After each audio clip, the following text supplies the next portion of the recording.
विपक्ष की घटिया राजनीति को देखिएगा। बहुजन समाज पार्टी को सामने से नहीं तोड़ पाई, तो अब बहुजन समाज पार्टी को तोड़ने के लिए जिस तरीके से देश के अंदर गलत नैरेटिव बना करके सोशल मीडिया पर ट्रेंड चलाया जा रहा है। कभी रामजी गौतम माननीय सांसद राज्यसभा बीएसपी के उनके खिलाफ नैरेटिव चलाया जा रहा है कि इनको बर्खास्त किया जाए। कभी बहन मौती से सवाल पूछने के लिए बहुजन समाज पार्टी के समर्थकों के अंदर ही जहर भर दिया जाता है। तो इस समय बसपा को तोड़ने के लिए किस तरीके से झूठी खबरों का नैरेटिव पूरे देश के अंदर चला करके बसपा को एक नए तरीके से डाउन करने का प्रयास किया जा रहा है, तो इन तमाम चेहरों के मुंह पर एक जोरदार तमाचा आज की ये जरूर खबर होगी। नमस्कार दोस्तों, एक बार फिर से आप सबका बहुत बहुत स्वागत है। उत्तर प्रदेश के राजनीति हो या फिर पूरे देश के अंदर जो बहुजन मूवमेंट बीएसपी सुप्रीमो बहन मावती ने खड़ा किया, उस पूरे के पूरे मूवमेंट को तोड़ने के लिए, बसपा के राजनीति को खत्म करने के लिए पूरे देश के अंदर एक बड़ा चक्रव्यूह रचा जा रहा है। उस चक्रव्यूह के अंदर जो विरोध करने वाले चेहरे हैं वो दलित समाज से ही खड़े किए जा रहे हैं। बहुजन समाज पार्टी के समर्थकों को ही किस तरीके से बसपा के खिलाफ हथियार बनाकर के इस्तेमाल किया जा रहा है, बसपा को तोड़ने के लिए और उसका विरोध करने के लिए। तो चलिए खबरों को विस्तार से शुरू करते हैं और आपको बताते हैं कि बहुजन राजनीति के ऊपर पूरे देश के अंदर तमाम विपक्षी दल मिलकर के एक चक्रव्यूह बनाने के लिए क्यों तैयार है। तस्वीरें देख रहे होंगे आपके स्क्रीन पर आ रही है। ये है मौजूदा दौर के बहुजन समाज पार्टी के इकलौते राज्यसभा सांसद माननीय रामजी गौतम। इनको प्रभारी जिस तरीके से बनाया गया था महाराष्ट्र के विधानसभा चुनाव में, झारखंड को लेकर के दोनों चुनाव के परिणाम आने के बाद जिस तरीके से खराब प्रदर्शन रहा, उसके बाद से कहीं ना कहीं विपक्ष के निशाने पर रामजी गौतम आ चुके हैं। इस समय सोशल मीडिया पर लगातार रामजी गौतम के इस्तीफे की खबर आ रही है कि बहुजन समाज पार्टी इनका इस्तीफा ले ले, इनको पार्टी से बाहर कर दे, इनके ऊपर दंडात्मक कार्रवाई की जाए। ये एक चुनाव जीतने की हैसियत नहीं रखते हैं, इनका बहुजन समाज पार्टी में योगदान क्या है, इस तरीके के जो नैरेटिव है पूरे सोशल मीडिया पर इस समय रन कर रहा है। अब देखिएगा, किसी भी राजनीतिक दल को अगर हाशिए पर लाना है तो उसके खिलाफ एक गलत मैसेज का पूरा नैरेटिव देश के अंदर खड़ा करना होता है। सोशल मीडिया मौजूदा दौर की ऐसी स्थिति है कि उस पर अगर गलत खबरें आप फैला देंगे, किसी भी राजनीतिक दल के बारे में अगर गलत मैसेज फैलाने में आप कामयाब हो जाते तो यकीन मांगिए वो पार्टी आसमान से धरातल पर आने में उसका समय नहीं लगेगा। यानी वो पार्टी टूटने में समय नहीं लगता, पार्टी का जमीन पर गिरने में समय नहीं लगता। यही हाल इस समय मौजूदा दौर में बसपा के खिलाफ जो विरोधी दल है वो तैयारी कर रहे हैं इसी रणनीति पर बसपा को तोड़ने का, क्योंकि उनको पता है कि बहुजन समाज पार्टी को सामने से तोड़ा नहीं जा सकता। ये एक मिशन है, इस मूवमेंट को तोड़ना है तो उनके लोगों को ही उनके खिलाफ भड़का दो। ये पुराने दौरों में भी आपने देखा होगा, राजा महाराजाओं के दौर में हमारे देश में तो युद्ध का इतिहास रहा, उसमें आपने देखा होगा कि किस तरीके से गलत मैसेज जो है फैला करके, अफवाहें फैला करके बड़े बड़े जो जंग थे उसका रुख बदल दिया गया। वही मौजूदा दौर की स्थिति में बसपा के खिलाफ एक नैरेटिव बना करके गलत मैसेज चला चला करके बसपा के समर्थकों को ही उनके विद्रोह में खड़ा कर दिया जा रहा है।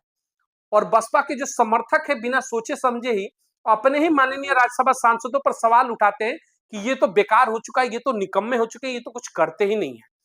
अपने ही लोगों को, बसपा के लोगों को ही, समर्थकों को ही इतना विद्रोही बना दिया जाता है गलत मैसेज चला करके सोशल मीडिया पर कि वो बहन मावती के ऊपर सवाल पूछने लगते हैं, उंगलियां उठाने लगते हैं। सोचिएगा, ये जो तमाम चेहरे सोशल मीडिया पर जो लगातार बसपा से सिर्फ सवाल पूछते हैं, सिर्फ बहन मावती को कहते हैं कि सड़कों पर नहीं आती है, सिर्फ पूछेंगे कि उनके नेता काम नहीं करते, उनके कोऑर्डिनेटर काम नहीं करते, उनके जिला अध्यक्ष काम नहीं करते। ये आरोप लगाने वाले चेहरों को आपने कभी ध्यान दिया होगा कि बसपा की तमाम जो योजनाएं थी 2007 से 12 में पूर्ण बहुमत की सत्ता के अंदर, जो जनहितकारी योजनाएं थी, जो माइलस्टोन था, उसके ऊपर ये कभी भी चर्चा नहीं करते हैं। ये कभी भी ये चर्चा नहीं करते हैं कि बसपा की राजनीति से अलग हो जाने से बहुजन समाज किस हाशिए पर जा चुका है, बसपा की सत्ता में ना होने से किस तरीके से दलित समाज के ऊपर उत्पीड़न बढ़ चुका है, किस तरीके से उत्तर प्रदेश के अंदर लॉ एंड ऑर्डर की स्थिति खराब हो गई है, बहुजन समाज पार्टी के किए गए जो बड़े बड़े कार्य थे उससे किस तरीके से दलित समाज के जीवन में एक बेहतर सुधार आया, बसपा के मूवमेंट से किस तरीके से दलित समाज मुख्य धारा में शामिल हुआ। इन पॉजिटिव चीजों पर ये चर्चा नहीं करेंगे। क्यों? क्योंकि ये समाजवादी पार्टी के समर्थक और तमाम ऐसे चेहरे हैं जो एक नैरेटिव बना करके बसपा के खिलाफ एक शब्द डाल देते हैं, एक पोस्ट डालेंगे और उस नैरेटिव को आगे बढ़ाया जाता है। और उस नैरेटिव में बहुजन समाज जो है, कहते हैं ना कि बार बार ये भोला समाज जो है बहक जाता है और बहक करके अपने ही नेता के ऊपर सवाल उठाने लगता है। कभी बहन मावती से सवाल पूछता है कि आप सड़क पर नहीं आते, कभी रामजी गौतम का इस्तीफा मांगते हुए नजर आ रहा है। बहन जी ने आपको वो तमाम चीजें दी जब सत्ता शासन में दी। रामजी गौतम का आप इस्तीफा बाद में लीजिएगा और बहन मावती से सवाल बाद में पूछिएगा। पहले अपने आप से सवाल पूछिएगा। एक उंगली उठाते हैं तो समझिए कि 4 उंगली आप पे इशारे कर रही है, तो खुद से सवाल पूछिए कि आपने इस बहुजन समाज के लिए क्या योगदान दिया। पे बैक टू सोसाइटी आपने क्या किया?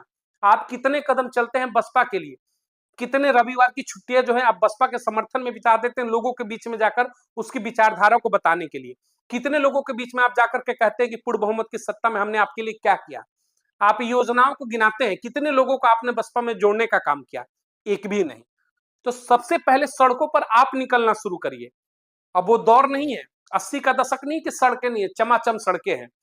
इंटरनेट का जमाना है, सब कुछ है आपके पास, गाड़ियां हैं, पैदल भी नहीं जाना। पहले आप निकल करके संघर्ष शुरू करिए, फिर तमाम चेहरों पर आप सवाल उठाइएगा।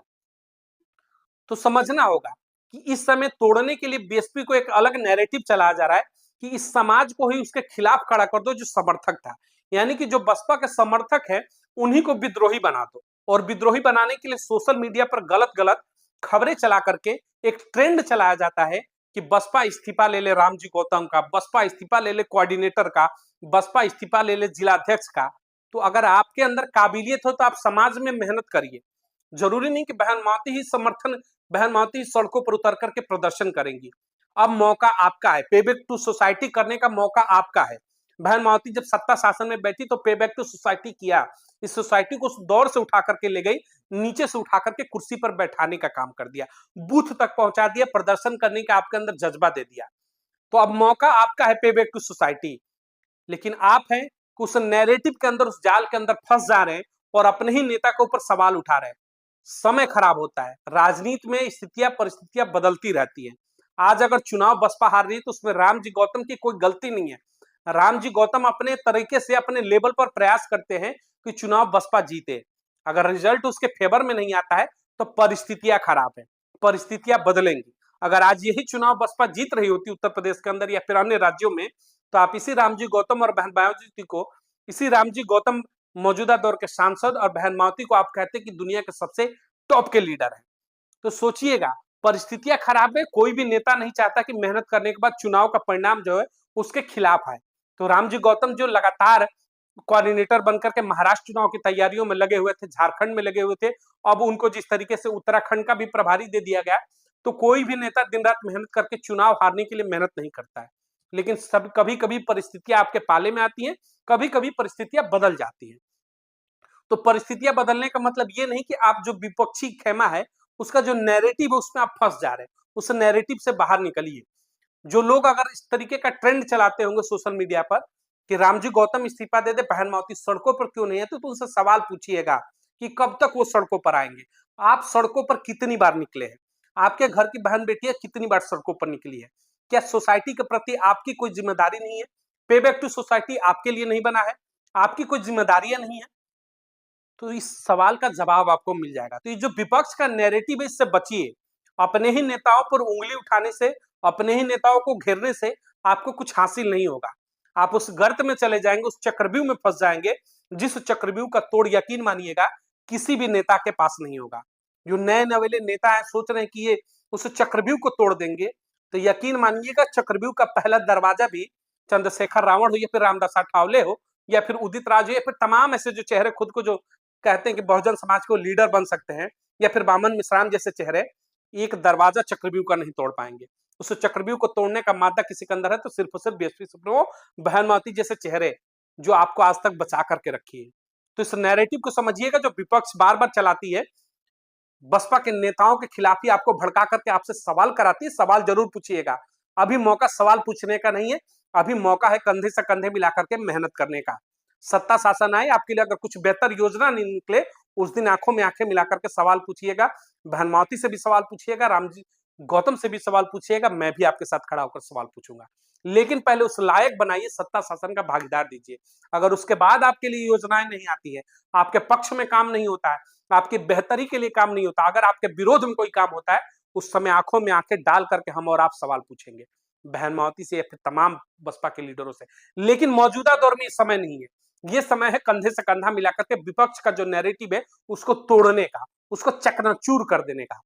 हम और आप मिलकर के अगर विपक्ष के मंसूबों को चकनाचूर कर देंगे तो यकीन मानिएगा कि बसपा सत्ता में आएगी कोई माई का लाल सत्ता में आने से रोक नहीं सकता, बशर्ते कि विपक्षी के जो नैरेटिव है उसको तोड़ना होगा। अपने ही नेताओं पर सवाल मत उठाइए। रामजी गौतम है या फिर बहन मावती, वो अपने लेवल पर समाज और पार्टी के लिए बेहतर कर रहे हैं। कोई भी नेता हारने के लिए मेहनत नहीं करता है। तो चीजों को समझिए।